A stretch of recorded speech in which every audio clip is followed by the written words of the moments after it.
17 বছরে প্রবাস জীবনের অবসান ঘটিয়ে নির্বাচনকে সামনে রেখে 25শে ডিসেম্বর দেশে ফিরছেন তারেক রহমান। বিএনপির ভারপ্রাপ্ত চেয়ারম্যানের সঙ্গে বাংলাদেশে আসছেন জেবু। 7 বছর বয়সী জেবুর জন্য পাসপোর্ট সহ প্রয়োজনীয় সব আনুষ্ঠানিক অনুমোদন ইতিমধ্যে সম্পন্ন হয়েছে। গত অক্টোবরের প্রথম দিকে লন্ডনে অবস্থানরত বিএনপির ভারপ্রাপ্ত চেয়ারম্যানের সঙ্গে তার প্রিয় জেবুর খুনসুটি সামাজিক যোগাযোগ মাধ্যমে ভাইরাল হয়। জেবু হচ্ছে তারেক রহমানের আদরের প্রিয় পোষা বিড়াল। পরিবারের সদস্যদের সঙ্গে দেশে নিয়ে আসছেন তিনি। এদিকে সামাজিক যোগাযোগ মাধ্যমে ভাইরাল হওয়া ছবিতে দেখা যায় বিড়ালটির লেজ ধরে টানছেন তারেক রহমান।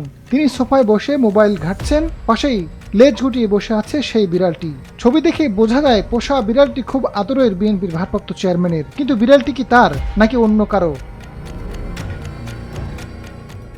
গত 7 অক্টোবর বিবিসি বাংলাকে দেওয়া সাক্ষাৎকারে এই সম্পর্কিত এক প্রশ্নে তারেক রহমান বলেছেন, বিড়ালটি তার মেয়ের। বিড়ালটি এখন অবশ্য সবার হয়ে গেছে, তাই সবাই ওকে খুব আদর করে। আজাদ ফারুক, সময়ের আলো।